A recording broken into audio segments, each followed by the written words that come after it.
The FBI is at the Gaetz. Gaetz, Beavis and Botox, the Attorney General designate, for the moment anyway, Big Pantsless Matt. And thus are we reminded again why Democrats need to not compromise, to not compliment, to not look for the good things Sideshow Bob Kennedy says, but just the murderous ones. Why they need to throw punches and to never become Jared Polis or Hakeem Jeffries or Joe effing Scarborough and his wife, Mrs. Vichy MSNBC.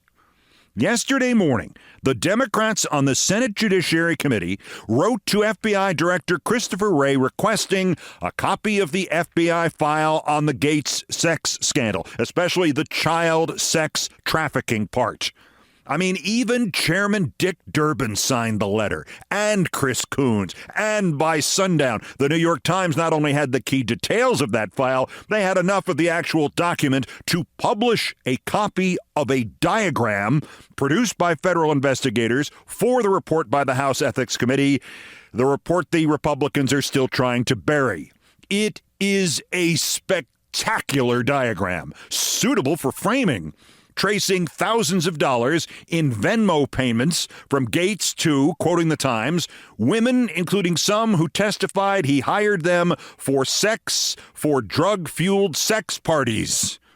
Sometimes directly to the women, sometimes to intermediaries, all in the records of Venmo. There are at least 100 lines spreading out from a thumbnail picture of Gaetz and that idiot's smile of his. The lines crisscross, the lines go sideways, they double back on themselves, they all have little arrows at their ends. The damn thing looks like a cross between a gigantic spider's web and a map of the London subway system. A map which has then been put up with thumbtacks onto the wall of a conspiracy theorist's basement. Was the Senate Judiciary letter to Chris Wray and the tourist's guide and map to Matt Gaetz's sex city, were they cause and effect? Maybe. Maybe not. But it emphasizes the point. Do not truck with the fascists. Do not, Governor Polis, praise Kennedy about vaccines as if he were not a demented sexual predator. Do not, Leader Jeffries, say that the nominations of Gaetz and Kennedy and that sack of crap Gabbard are, quote, distractions. Do not, Senator Coons, praise the money this fop, friend of Putin, Musk, could save America. Do not, Quisling Scarborough, borrow somebody else's soul and then sell it so Trump won't destroy you. In short, do not normalize them. Not only doesn't it help, it also doesn't work. The bully will not stop punching you just because you say nice things about them. The bully will stop punching you when you knock him out cold.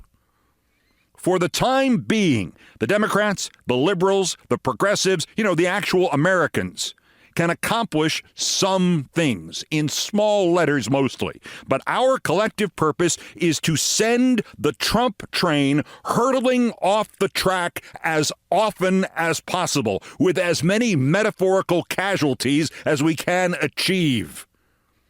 Sink his attorney general, a crook. Squeeze his HHS director, a lunatic, until his brain worms cause him to start speaking in tongues. Destroy his Secretary of Education, who padded her educational resume about whether or not she'd gotten a degree in education. Enrage Trump, raise his blood pressure, cause him to dig in further and demand Republican senators get Gaetz in anyway, until the day comes when one Republican leader or another snaps and calls Trump what he is? Yes, please. Trump voters wanted to burn it all down?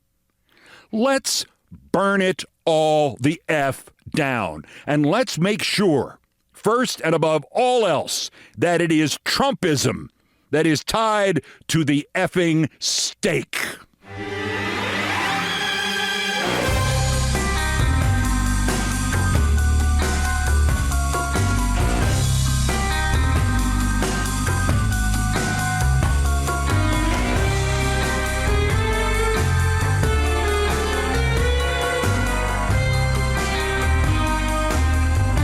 of crumpling things up and lighting fires with them, normally I think newspaper editorials are useless, irrelevant, and badly written, unless they are being written, or not being written, Jeff Bezos, to do exactly the same thing Joe Scarborough just did.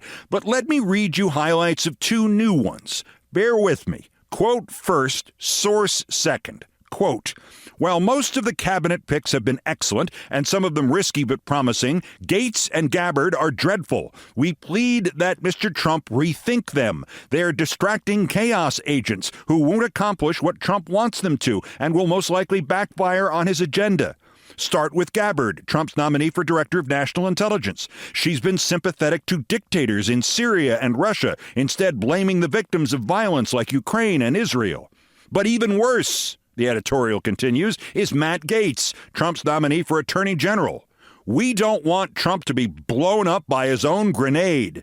Gaetz may provide the disruption, but he has neither the ethics nor the discipline to rebuild a proper system that will pursue fair prosecutions. His own colleagues say he's a sleaze. Both represent a bigger problem than their own faults reflect. Trump is wasting important political capital, pushing two mediocre nominees out of stubbornness, not necessity. Not only will Trump's opponents use this to argue that he can't govern, but it will provide ammunition for the 2026 midterms. Signed, the New York Post editorial board. Seriously, Murdoch's vanity newspaper, written by and for people who may have gone to a high school but never actually went in. But wait, the other editorial is worse.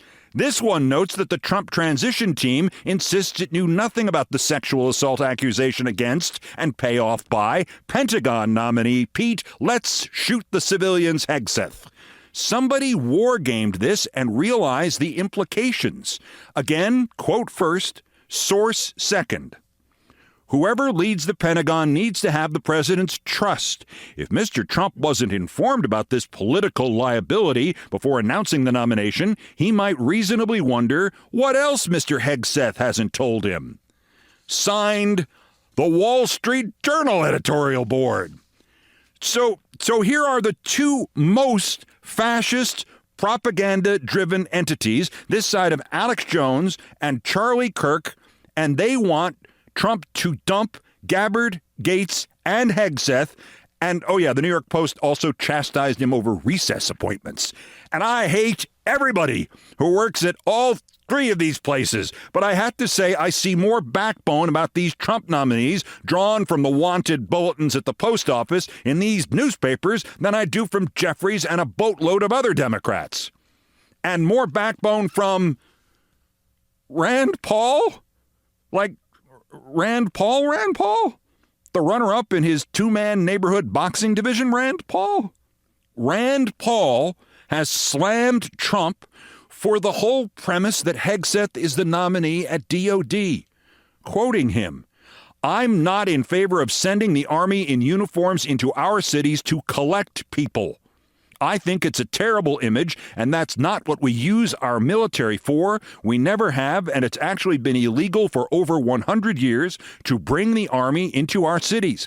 I will not support an emergency declaration to put the army into our cities. I think that's a huge mistake. I really think us as conservatives who are supportive of Trump need to caution him about sending the army into our cities, unquote. Rand freaking Paul.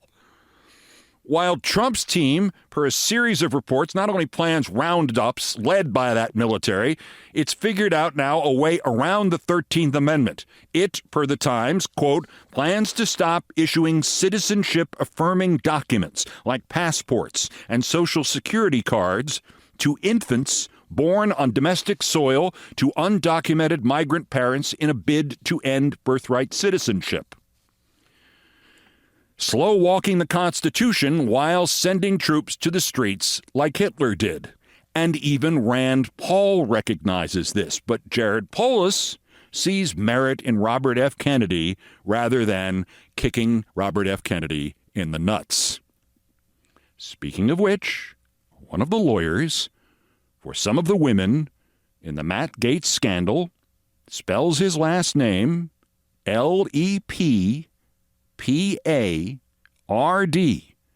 Lepard. I just assumed he had to pronounce it Lepard or something.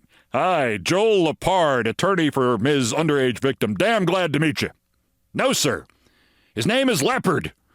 Joel Leopard. In the middle of the era of the face-eating leopard party, the lawyer who could do as much hurt to Trump as anybody else and to all the face-eating leopards, that guy is named Leopard. Only in America!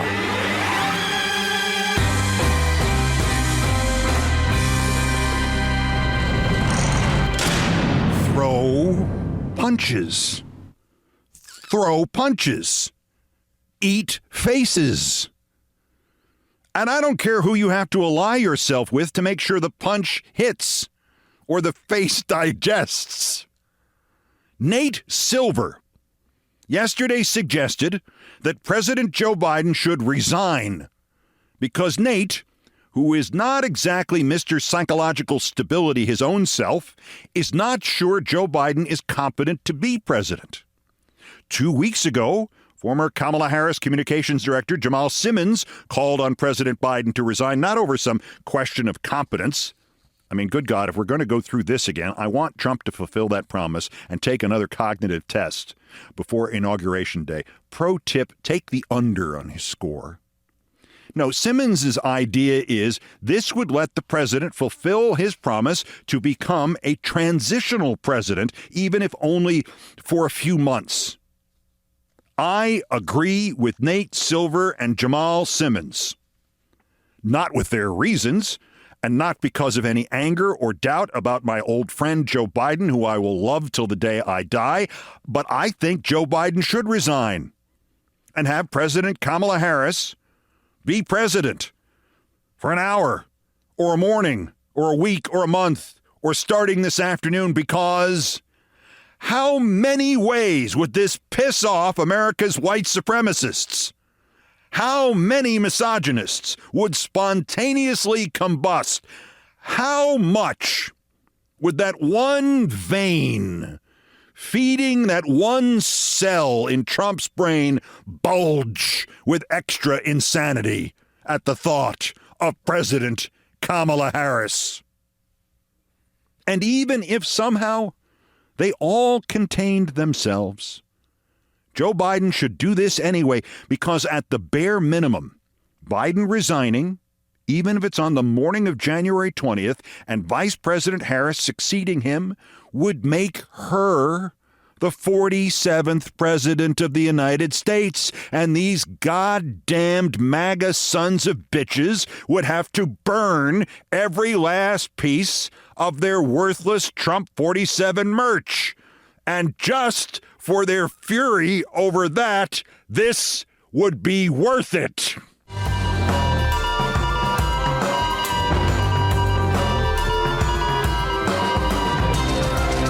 Speaking of burning something to the ground, like your own career, back to Joe Scarborough for a moment. And I've got an entire segment on America's newest Quisling at the end of this podcast, if I can get through it without laughing too hard.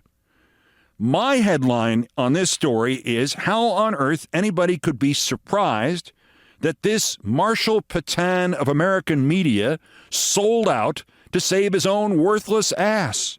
It's the only thing Joe Scarborough is good at.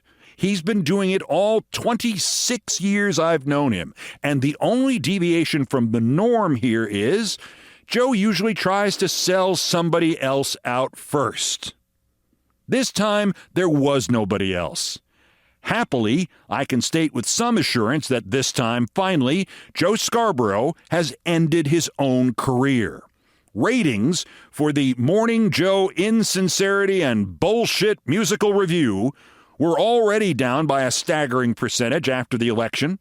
Then, as you know, he announced his mutual non-aggression pact with the Nazis at 6 a.m. Monday.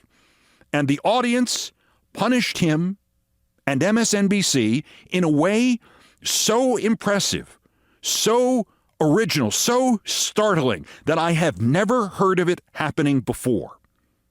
Multi-hour morning television shows always see their ratings go up the later it gets, simply because more people are awake at 7 than are awake at 6. The average growth from the 6 a.m. ratings to the 7 a.m. ratings, worldwide probably, is 20% or so. If you are doing Alaska morning radio, like Good Morning Sitka, and you have 100 listeners at 6 a.m., the 7 o'clock edition of Good Morning Sitka is probably going to have 120 listeners. On Monday, Joe Scarborough and Mika Brzezinski saw their 7 a.m. ratings drop by 17% compared to their 6 a.m. ratings. Among viewers under the age of 55, the loss was 38%. So normally, ratings go up 20% in the second hour. They went down 17%. That's a basic raw net loss of more than 1/3. On Tuesday, ratings for the whole show were down another 11% from Monday. Scarborough is now on the path we at MSNBC used to call the Rita Cosby. On Monday, the debut edition of Rita Cosby Live and Direct has the highest ratings on the entire network. On Tuesday, it's down the typical 10 to 20% from the debut show. By Wednesday, half the audience is gone. By Thursday, it's a rebroadcast of a previous edition of Rita Cosby Live and Direct. And on Friday, it's... what was the name of that show again that we used to have that had Rita Cosby on it? Status reports Oliver Darcy quotes a rival TV news executive who says that Scarborough, Brzezinski, and MSNBC President Rashida Jones, quote, need FEMA there at this point. That's the level of disaster they created, unquote. Well, happily, they sold their souls to the correct devil, Trump. So if they need FEMA, they can just call Trump, and he can do what he always does when disaster aid is needed. Ignore the pleas of the drowning. Or throw Joe a roll of Bounty, the quicker picker-upper. Or, in Scarborough's case, toilet paper.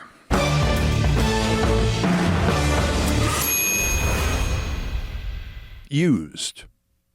And by the way, I'm in a good and generous mood towards everybody today, including Joe Scarborough. The heart surgery on my pup Kit went as good as it possibly could have. We are expecting him home and cured today.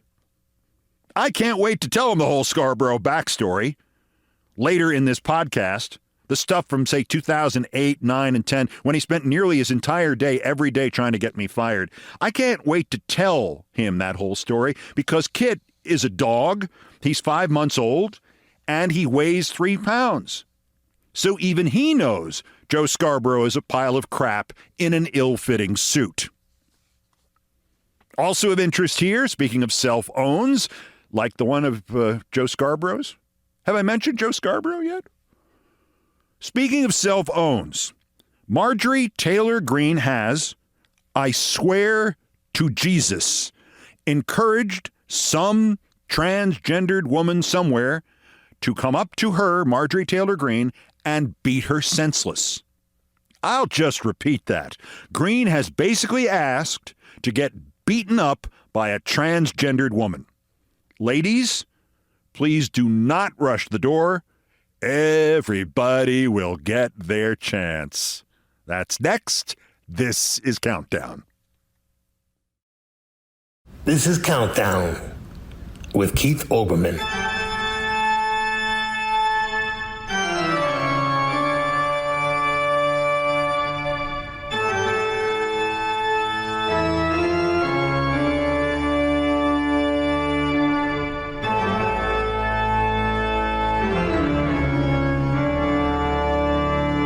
Still ahead of us on this all-new edition of The Big Show, I'm getting so much schadenfreude, I'm going to have to go on a schadenfreude diet.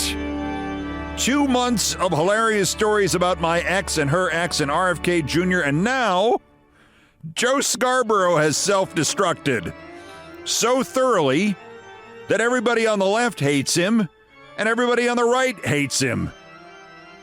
But do you know the origin story of the man we used to call Joey Scars, but now called Joe Scared Bro? The worst person I have ever worked with. I mean, in TV, in radio, online, in print, in sports, in news, in this century, in the last century, in college and high school. The worst person. Next did things I promised not to tell. I always like Trump.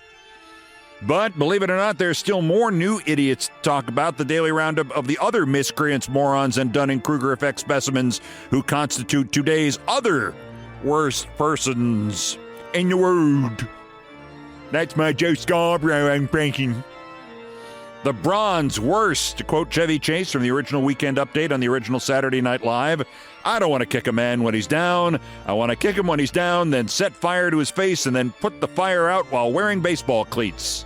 Matt Gaetz, the only man in the last half century who could be running the Justice Department next week or be put in jail by the Justice Department next week. On top of everything else going on with Attorney General wannabe Beavis and Botox, a quote from the Green Wire article on Gaetz's nomination, quote, luckily all of our environmental laws are older than 18 years, so Representative Gaetz shouldn't have much interest in them, said Brett Hartle, Governmental Affairs Director at the Center for Biological Diversity, a frequent litigant in environmental lawsuits. Brett Hartle, did you say that? What a guy. The runner-up, J.D. Vance, Vice President-elect, the man who has already made us nostalgic for the golden age of Dan Quayle, with Trump's amazing decision to burn his 1.5%, quote, mandate, unquote, by appointing every confidence trickster and three-card Monty dealer to his cabinet, we forget the possibilities still represented by this idiot J.D. Vance. Mike Pence was a holier-than-thou fraud, a mediocre Midwest radio hate jockey. But he learned his new job well. He served as a kind of detached, waxen, possibly intelligent, possibly fair counterpoint or foil to Trump. He really was pretty good as the stuffed suit, the seemingly not crazy guy who wasn't just doing what Trump wanted out of some political masochism, but who had thought about it and decided Trump was right. You know, up until Dan Quayle read the Constitution to him and Pence said, "Oh, crap, I'm out of here." Instead, we have J.V. Vance, who, if he wanted to, could turn pro in the Dunning-Kruger League. The gap between how smart he is and how smart he thinks he is might be Olympic level. For instance, one of Steve Bannon's thugs, his CFO Grace Chong, did a drive-by tweet attacking various Republican senators for not showing up to a vote in which President Biden got some of his late judicial appointments approved. If you've forgotten, Vance is a Republican senator. I mean, at times, clearly, Vance had forgotten he was a senator. And one of the senators Chong attacked was J.V. Vance, and J.V. Vance not happy. He decided to try to flame her. Grace Chong, he wrote, is a mouth-breathing imbecile who attacks those of us in the fight rather than make herself useful. If I had shown up to the vote in question, the nominee would have succeeded 49-46 rather than 49-45. Guess who has deleted this tweet? Firstly, he attacked Steve Bannon's person, bluntly. No matter what it looks like, Trump is programmed by Steve Bannon and Stephen Miller. So you don't attack Bannon's gun moll or whatever she is. Mouth-breathing imbecile is also pretty rich from a guy with no achievements or accomplishments in life besides money and hate and sucking up to Trump. But more importantly was the start of that second paragraph and 8 words about himself that will live in infamy. If I had shown up to the vote in question, or the shorter version, if I had shown up. What's the cliche? 90% of success is just showing up. Put it on JV's tombstone. If I had shown up. But our winner And she is still ahead of Vance on the Dunning-Kruger scoreboard. She's a Hall of Famer. Marjorie Taylor, Barney Rubble, dead ringer for the Cro-Magnon woman wax model that's been on display at a museum in France since 2014, Green. You may have heard the mask is now off on the whole "we don't hate transgendered people, we just don't want them playing in girls' sports" thing. No, they hate them. They hate them all, and they refuse to recognize them, and next they'll be putting them in jail.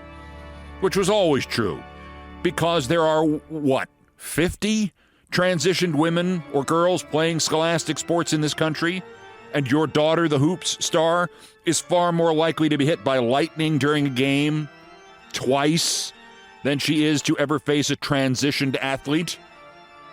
Speaker of the House Johnson flat out said a man cannot become a woman and a woman cannot become a man, raising the interesting question of why they let Mike Johnson use the men's room, given that at least around Trump he has no balls of any kind. Congresswoman Nancy, sorry I'm late for the prayer breakfast, Senator. Let me tell you about the morning sexual advances I fended off in bed just now. Mace insisted on legislation to prevent the newly elected transgender Congresswoman Sarah McBride from using the women's bathrooms at the Capitol because, as you know, the Republicans use up all their brain power on two topics and two topics alone. One, how can I suck up to Trump? And two, I must concentrate on the genitalia of children and transgendered people. But at the same time, Marge Green, as always, took it a little further, as far as personality disorders and sundry impairments could take her. Politico reported, quote, she made some remarks in conference about fighting a transgender woman if she comes across them in the bathroom, per two sources. I'll just say that again. She made some remarks in conference about fighting a transgender woman if she comes across them in the bathroom. When asked about this, she didn't explicitly confirm the remarks, but said, I shouldn't have to. It's pretty aggressive for biological men to be invading our spaces, Green added. And then added, my God, Marge Green is going to try to physically attack a transgendered woman. And after years of insisting that they would all destroy biologically born girls playing girls' sports, Marge somehow thinks she isn't going to get the shit beaten out of her. Oh my God, you ever seen the movie The World According to Garp, Marge? Have you? Robin Williams, Glenn Close, it's got a lot of flaws, but John Lithgow's performance in it earned him an Oscar nomination. He plays Roberta Muldoon, who becomes a protector for the feminist hero played by Glenn Close. Of course, Muldoon used to be Robert Muldoon, tight end of the Philadelphia Eagles, who occasionally muses in the film about how she had a great set of hands. Lithgow is spectacular in this role. Even 40 years later, it's hilarious and touching and topical. Even when Glenn Close's character is threatened and Lithgow flies in with an illegal chop block right out of the National Football League that leaves the man unable to walk, and she gives a shrug. And after I read what this bigoted Cro-Magnon Green said, I just thought, how great would it be for Marge Green to walk into the House women's bathroom and confront a tall transgendered woman and threaten her, only to have the woman say, hi, I'm Roberta Muldoon. I used to be the tight end of the Philadelphia Eagles. Number 90, Robert Muldoon. I had a great set of hands. Marjorie Taylor Greene inviting herself to get the crap kicked out of her by other women in the bathroom. Today's worst person in the world.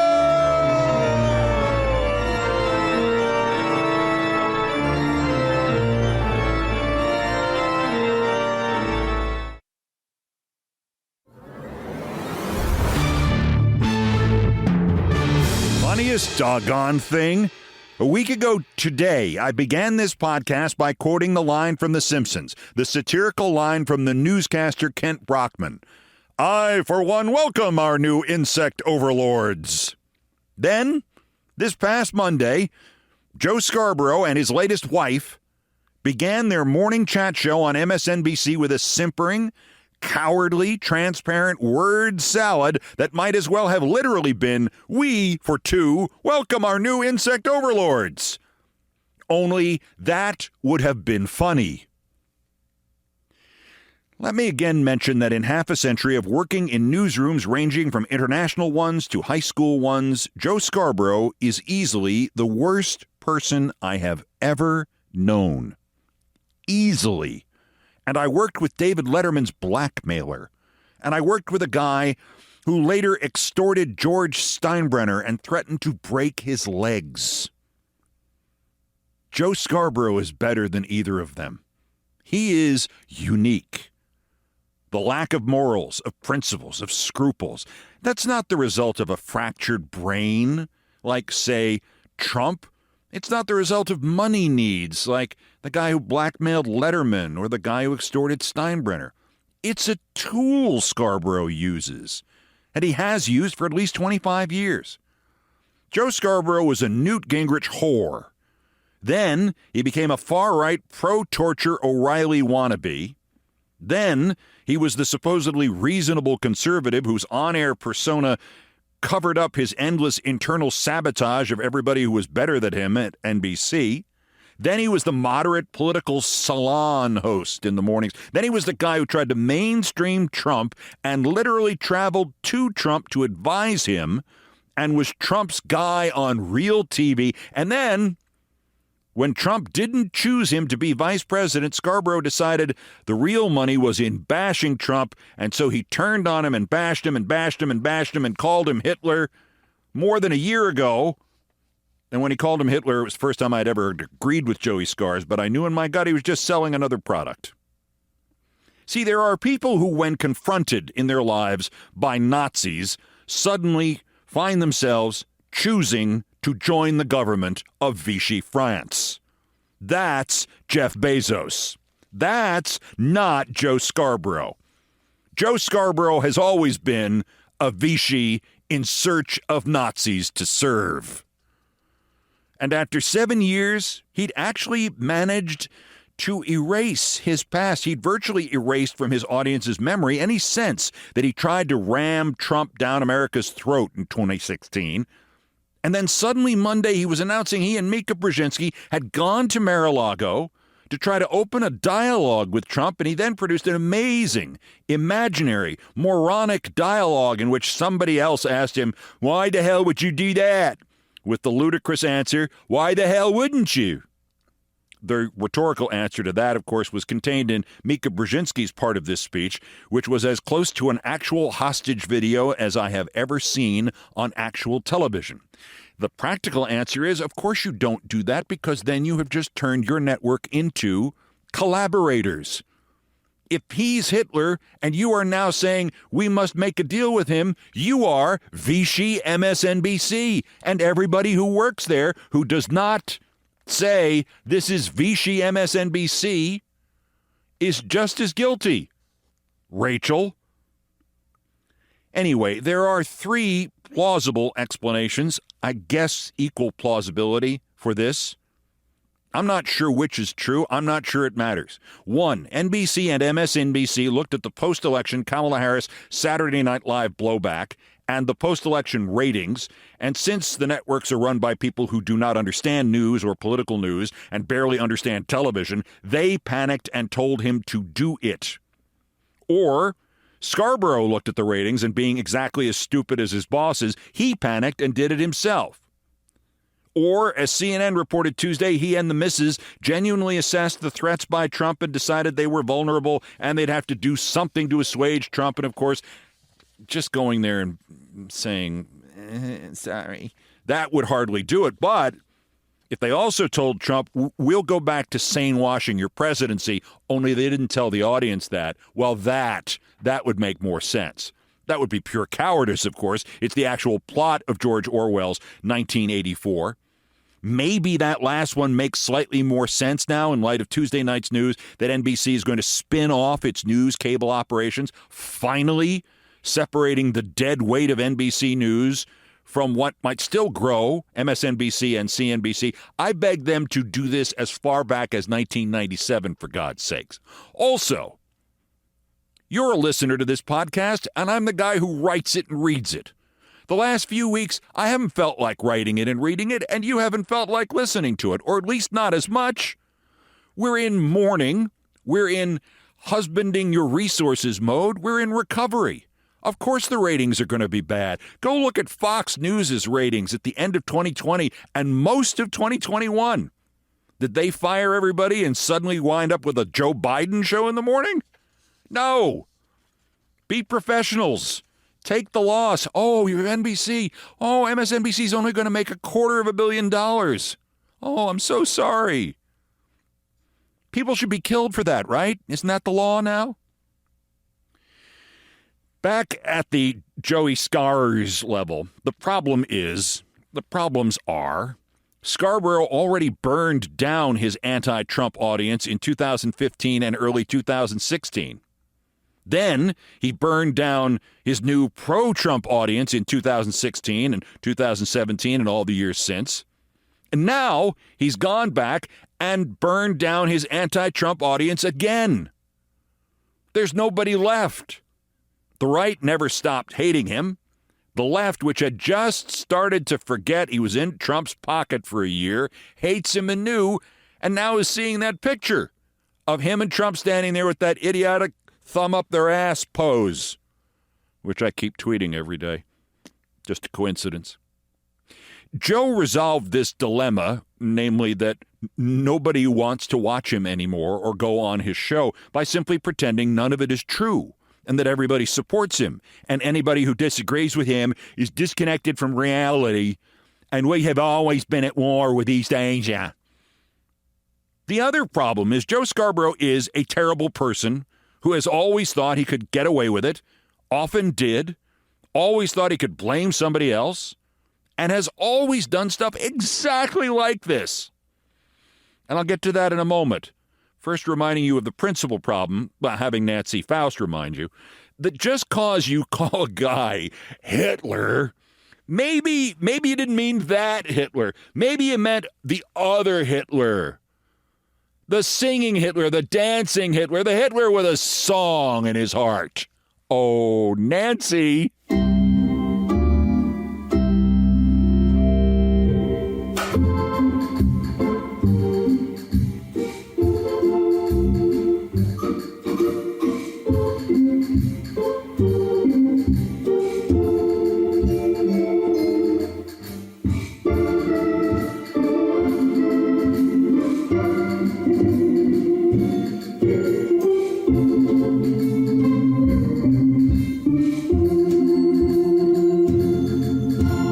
Perhaps the most amazing thing about my 10 years at MSNBC was the fact that Joe Scarborough and his producers, especially his chief henchman, ever got their own show on the air, because nobody I have ever worked with in radio or television, in sports or news, in the 20th century or the 21st, ever spent more time trying to screw with other programs on the same network than did Joe Scarborough.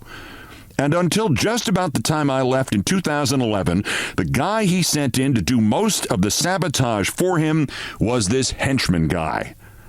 The reason this should matter to you now is Scarborough's henchman was Chris Licht, the new president of CNN. And if they scoured the nation to find the worst person to run CNN in a time when democracy is threatened by one political party and tepidly defended by another, it's Chris Licht. I know. You turn on the TV and you see Joe Scarborough and you see exactly what I see. A blank, dazed, darting, paranoid, no soul, stupid, check engine light look. But if you don't trust me, trust my scars, my Joey scars. Behind that vapid face is a master saboteur. Early in 2008, the late Tim Russert called me and warned me that the GOP had upped its pressure on me. He said he had heard from somebody in New York that somebody in New York was going into the office of the president of NBC News saying that Joe Scarborough couldn't get his friend John McCain to come on to his new morning show because I was so critical of McCain on Countdown. Tim was not sure it was Scarborough, but if it wasn't, who else could have gotten in to see the president of NBC News other than Scarborough or his executive producer? The evidence for the new CNN president, Mr. Licht, being directly involved in interfering with programming to benefit somebody else's friends or political cronies was vague in 2008, but not at all vague 2 years later. Early in January 2010, the Republican candidate to fill the Senate seat of the late Ted Kennedy, Scott Brown, the former semi-nude model, was at a rally when one of his supporters talked about, quote, shoving a curling iron up the backside of the Democratic Senate candidate, Martha Coakley. Scott Brown clearly heard the remark from the crowd and responded, quote, we could do that. On January 18th on Countdown, I did a brief commentary about how unsuitable Brown was for public office. I said he was, quote, an irresponsible, homophobic, racist, reactionary, ex-nude model, teabagging supporter of violence against women and against politicians with whom he disagrees, unquote. I had quotes from Brown. I had videotape of him disparaging his minority opponent in a local election to her face at a debate to back up what I said. An hour later, Joe Scarborough commenced a tweet storm against me. Quote, Olbermann calls Brown a homophobic, racist reactionary who supports violence against women. How reckless and how sad. It's no longer enough to simply disagree with someone. I'm sorry, I just fell into my Scarborough impression. Just as when Beck called a president racist, this sort of rhetorical extremism must be discouraged. It cheapens the debate. End quote. End impression. Now, there was a standing rule at MSNBC. You want to criticize another MSNBC personality? Go ahead. Have a blast. But it must be on the air on MSNBC, and the other person must have an opportunity to reply in real time in the same show or in some kind of face-to-face way. No hit and run. No Joe Scarborough tweet storms. If you criticize them by name or by inference in any other medium, newspaper, interview, radio, social media, you were to receive an automatic suspension. The next day, January 19th, I called the president of MSNBC, Phil Griffin, and I asked how long Joe Scarborough's automatic suspension was going to be. Griffin asked me to come into the office a little earlier than usual and to go see him. He said he had already had a meeting about the tweets that morning with Scarborough's executive producer, Chris Licht. Griffin explained that Scarborough, according to Licht, considered Scott Brown a friend. More importantly, Chris Licht warned Griffin that if Griffin followed through and enforced the suspension rule, Scarborough would have no other option than to go to the press and tell reporters, especially reporters at right-wing websites like Tucker Carlson's The Daily Caller, that he, Scarborough, had been suspended because he, Scarborough, was a conservative, but I was a liberal, and that I, and not Phil Griffin, ran MSNBC. What can I do? Griffin was scared. I told him he could fire Scarborough and Licht because they had just tried to blackmail him, and eventually he was going to have to fire them both anyway, but that I knew he would not do this, and that I knew now that he would not suspend Scarborough either. And Griffin did not suspend him. Partial score, Scarborough's friends, 2, MSNBC's rules of behavior, nothing. But Phil Griffin did send out a memo to the entire company insisting that anybody who criticized another MSNBC show or host in another medium would be suspended, except Scarborough, who had just done exactly that and then threatened his own employers. On January 25th, Brian Stelter's old blog, TV Newser, got a copy of Griffin's memo. They wondered why Scarborough had not been suspended, so they called the MSNBC president, and then they printed, quote, Griffin responds to TV Newser, quote, an important rule was broken. I spoke to Keith, and he said in the spirit of teamwork and the free flow of ideas, he didn't think it warranted punishment or suspension. I also talked to Joe, and he apologized to me. That's why I made the decision that this didn't rise to the level of punishment, but I felt it was necessary to reiterate my long-standing policy. 100% bullcrap. Reiterate my long-standing policy, which I just did not enforce against Joe Scarborough. The whole thing was totally fabricated. Licht and Scarborough had threatened to smear their own bosses in the right-wing echo chamber. They should have been both fired on the spot. In May 2010, Scarborough said something on the air about a Democrat getting away with not being investigated for something. I forget the details. I didn't bother to look it up. You can if you want. Then Marcos Molitzis, the editor of the Daily Kos website, and not just a regular contributor to Countdown, but somebody who had been promoting the show and the MSNBC brand on that website every day for 5 years. Marcos sent a snarky but legitimate tweet questioning Scarborough's credentials to criticize others who had not been investigated for stuff. Marcos invoked the staffer who died in an accident in Joe Scarborough's congressional office. Scarborough then attacked Molitzis on Twitter, inaccurately claiming Molitzis had accused Scarborough of murder. A few days after that, I got a phone call from the MSNBC president, Phil Griffin, and if he got a phone call rather than a call to come into his office, you know he was really scared. Griffin told me, Chris Licht has been in to see me. Joe won't put up with having Marcos Molitzis on his network anymore. Not only that, but Licht says many of Joe's friends, who also appear in Dayside and Primetime, won't come on if Marcos Molitzis is permitted to continue here. Chris is insisting that Marcos be banned from MSNBC immediately. Chris says he's afraid that if we don't do that, Joe won't come into work tomorrow. Upon hearing that, I laughed, and I congratulated Phil Griffin on the clear win-win he'd just been given. But Phil was very bad at enforcing MSNBC's rules, but very good at creating new ones on the spot to protect Joe Scarborough and Chris Licht and their friends. I'm banning Molitzis from any further appearances on MSNBC. I said, Phil, he's a contributor to my show. You are suspending my contributor who has driven hundreds of thousands of viewers to Countdown and MSNBC, and I don't have any say in it. You are owned by Joe Scarborough and Chris Licht. What you now have to worry about is whether I tell this story on the air tonight or I just wait and tell it later. Phil now got conciliatory because he was scared again and said it could be just a suspension if I cooperated. So I called Marcos. He said he enjoyed his contributions to Countdown. He also did occasional appearances on the old Ed Schultz MSNBC show. And he said if there were a chance at resuming them, he'd prefer to at least try that. So Marcos and I went along with Griffin suspending Marcos Molitzis, and to my knowledge, Marcos Molitzis has not been seen on MSNBC since. I wish I had better notes on some of my conversations from the 2008, 9, 10, 11 era about those conversations with the hosts and the producers of the other shows like Schultz and Rachel Maddow's show and even Chris Matthews and Hardball. I must have heard a variation of this statement a dozen times from these people. Guess who was in Griffin's office explaining that such and such is Joe's friend and Phil really needs to make sure we lay off him? Chris Licht.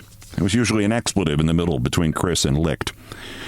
I remember one of my producers at the MSNBC version of Countdown telling me that one of the other producers told him that Licht had gone to NBC News President Steve Kappas with an actual list of Republicans that Maddow and Olbermann needed to stop criticizing because they were Joe's, here's the word again, friends. And we were hurting Morning Joe.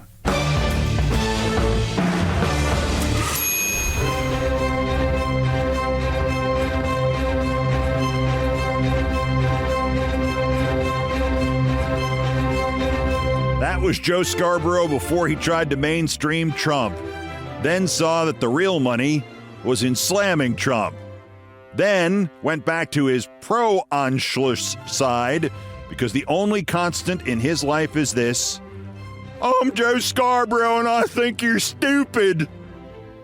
Anyway, I've done all the damage I can do here on the new Schadenfreude podcast. Thank you for listening. Follow me for the podcast promo videos on Blue Sky, YouTube, Facebook, Twitter X, Instagram, Threads, and YouFace. No longer on TikTok. Got banned by TikTok. Brian Ray and John Philip Chanel, the musical directors of Countdown, arranged, produced, and performed most of our music. Mr. Chanel handled the orchestration and keyboards. Mr. Ray was on the guitars, bass, and drums, and it was produced by TKO Brothers. Our satirical and pithy musical comments are by the best baseball stadium organist ever, Nancy Faust. The sports music is the Olbermann theme from ESPN2, written by Mitch Warren Davis, courtesy of ESPN Inc. Other music arranged and performed by the group No Horns Allowed. My announcer was my friend Stevie Van Zandt, and everything else was, as ever, my fault. That's countdown for today. Just 1,528 days until the scheduled end of the term of lame duck President Trump. Probably. The next scheduled countdown is Monday. Still playing this by ear, especially since now that the heart surgery for my rescue pup Kit is complete, I basically have to carry him around and cuddle him 16 hours a day. I know. Somebody's got to do it. I should let others do it and charge them for it. Anyway, as always, bulletins as the news warrants. Till the next one, I'm Keith Olbermann. Good morning, good afternoon, good night, and good luck.